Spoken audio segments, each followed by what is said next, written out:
Bonjour à toutes et à tous, ici Grégory Bock, auteur du livre Localisation, comment choisir un emplacement viable pour son domicile. Aujourd'hui, j'aimerais étudier avec vous la problématique du coût de transport et de l'impact d'une hausse du prix des carburants sur celui-ci. On a tous en tête le scénario catastrophe, comme quoi si jamais les prix du pétrole augmentaient de manière subite ou même sur le long terme, petit à petit, eh bien, au final, on ne pourrait plus utiliser les camions, les avions même, pour pouvoir acheminer nos marchandises et principalement aussi notre nourriture. Et donc, il y a une espèce de peur, comme ça, comme quoi, avec un coût des carburants très élevé, on ne pourrait plus alimenter les supermarchés.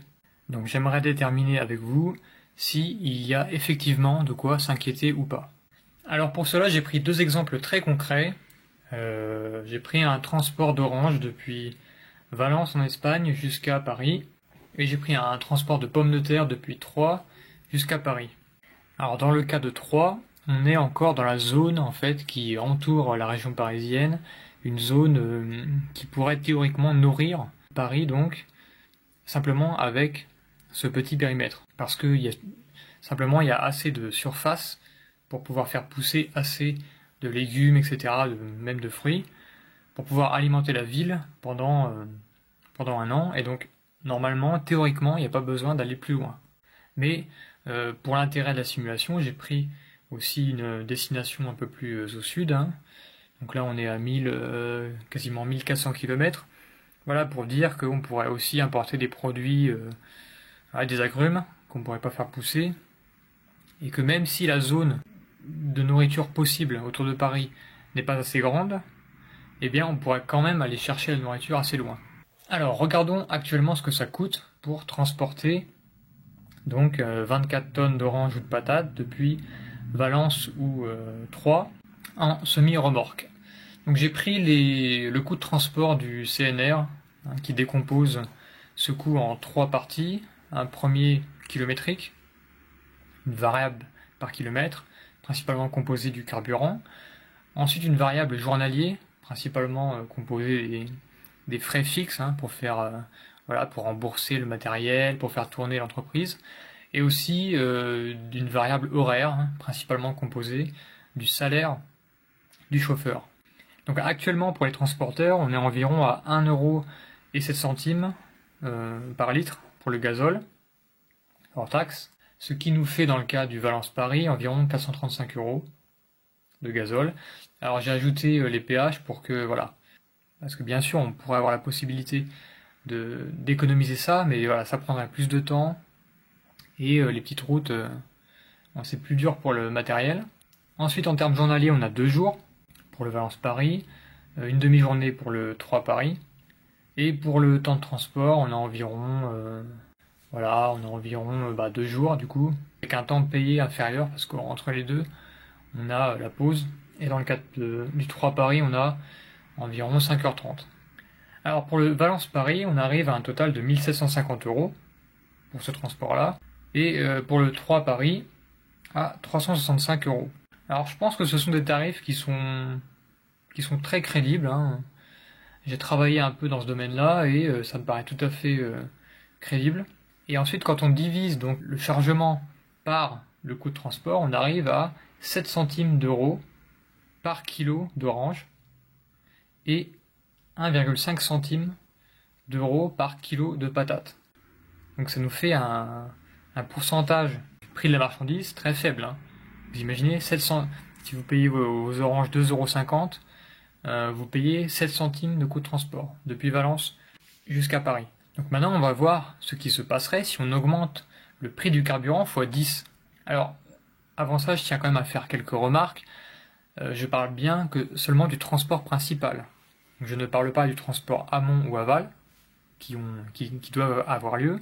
Je ne parle pas non plus du coût de production, qui pourrait être plus élevé, bien évidemment, parce que un coût du carburant plus élevé entraîne pour le tracteur, simplement, des frais supplémentaires, et aussi je ne parle pas des coûts indirects, par exemple sur les pneus, sur le véhicule en lui-même, ou d'autres coûts un peu cachés comme ça, qui seraient impactés. Donc cette simulation est tout à fait valable dans un cas de pic pétrolier, mais dans un cas d'augmentation à long terme, il faudrait raffiner un peu. Voilà. Mais en gros, c'est ça.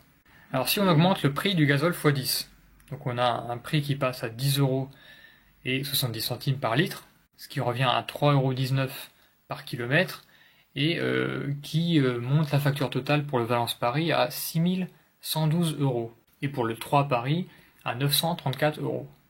Alors quand je dis 10,70 € par litre, je parle d'un prix hors taxe pour les pros, donc vous à la pompe, on serait aux environs de 15 €. Voilà, donc au final, par kilo d'orange, on est à 25 centimes, et par kilo de patates, on est à 4 centimes.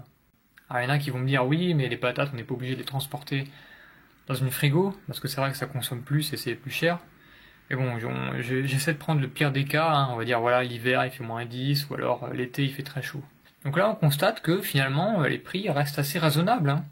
25 centimes, 4 centimes, bon, c'est pas ça qui va changer grand-chose.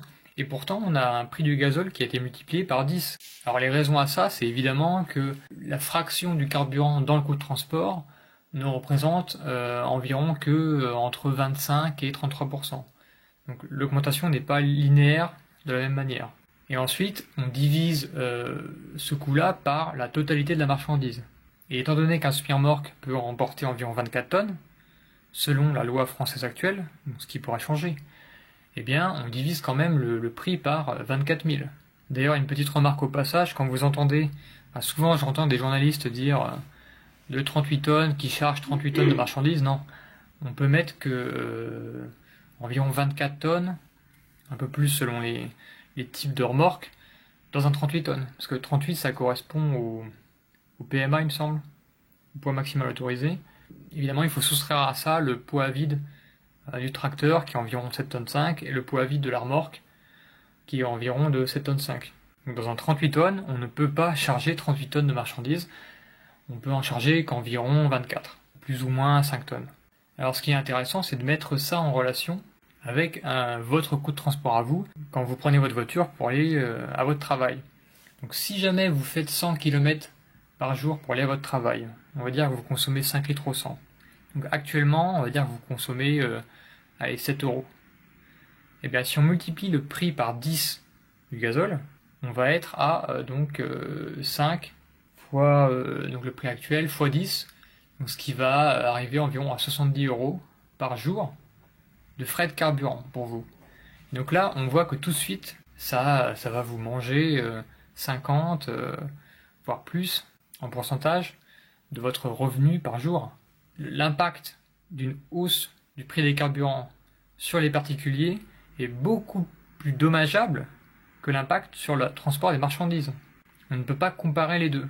Et donc quand j'entends les gens dire « Oui, alors si jamais le prix du gazole augmente, je pourrai plus aller à mon travail parce que ce sera plus rentable, je pourrai plus non plus recevoir mes produits alimentaires à Carrefour parce que ça sera trop cher », ben non.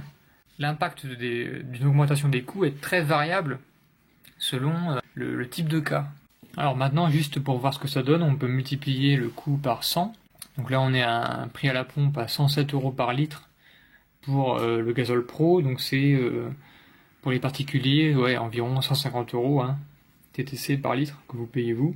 Et même avec un prix aussi élevé, qui serait de toute façon sûrement compensé par d'autres énergies, comme le gaz naturel, on a quand même un coût par kilo qui est à 2 € environ pour les oranges et qui n'est que de 27 centimes pour les pommes de terre. Alors voici le résumé un peu de cette simulation. Donc si on prend les oranges, on est à 2,50 € hors taxe actuellement, ce qui fait 2,64 € toutes taxes comprises. Si on multiplie le prix du gazole par 10, eh bien on est environ à 2,83 €. Et si on multiplie par 100, on est à 4,75 € par kilo. Donc c'est vrai que par 100, ça commence à impacter, mais même par 10, vous voyez, vous ne voyez quasiment pas la différence au final. Bon, sachant que dans la réalité, ça serait quand même un peu plus cher à cause des coûts notamment amont et aval. Mais là, je me concentre principalement sur le transport principal. Voilà, donc dans le cas d'un prix multiplié par 10, on a simplement 7% d'augmentation sur vos oranges, et si on multiplie le prix du gazole par 100, on a 80% d'augmentation sur le prix de vos oranges. Et maintenant les patates, donc 1,50€ hors taxe vendu actuellement, ce qui fait 1,58€ toute taxe, 1,61€ si on multiplie par 10, donc là on a une hausse qui est imperceptible, et 1,86€ si on multiplie par 100, et voilà on a une augmentation encore plus ridicule, simplement de 17% du prix par kilo.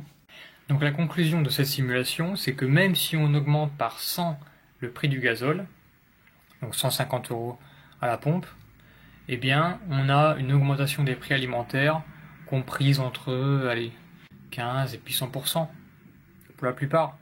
Donc ça reste tout à fait supportable. En revanche, si on se penche sur votre cas de transport personnel avec votre voiture, là on devient totalement déficitaire et c'est insupportable. D'où l'importance d'habiter idéalement à une distance raisonnable de son lieu de travail pour qu'on puisse y aller à pied, en vélo ou en transport en commun au pire. Et si vous êtes un couple, ne choisissez pas un lieu de résidence au milieu de votre lieu de travail. Donc si chacun doit prendre sa voiture pour aller faire 30 km pour aller au lieu de travail, eh bien vous allez être dans une position très délicate en cas d'augmentation du prix des carburants. Alors que si vous habitez à distance où vous pouvez marcher pour l'un et l'autre en tout cas doit prendre sa voiture ou peut-être le train pour aller sur son lieu de travail, on est déjà beaucoup plus résilient. Voilà, donc n'oubliez pas ce paramètre-là. Voilà, donc en résumé, une augmentation spectaculaire des prix du carburant, c'est une catastrophe, oui, pour votre voiture personnelle, peut-être même pour les transports en commun, voilà, de type bus, mais ce n'est pas une catastrophe pour le transport de marchandises et en particulier pour le transport de nourriture. Alors après, évidemment, c'est à étudier au cas par cas, selon le type de produit. C'est sûr que si vous avez un camion rempli de mousse ou alors de laine de verre, donc très volumineux, très peu dense, et voilà, pas avec un prix démentiel, là par contre vous allez avoir une augmentation très importante du prix de transport. Mais quand on est comme ça sur des matériaux qui sont, sur des marchandises qui sont lourdes, voilà, même pas très chères, eh bien au final on a un coût, une augmentation qui est raisonnable. J'espère que vous avez apprécié cette vidéo. Si vous avez des commentaires à faire, n'hésitez pas à les écrire en dessous. Et quant à moi, je vous dis à la prochaine. Ciao.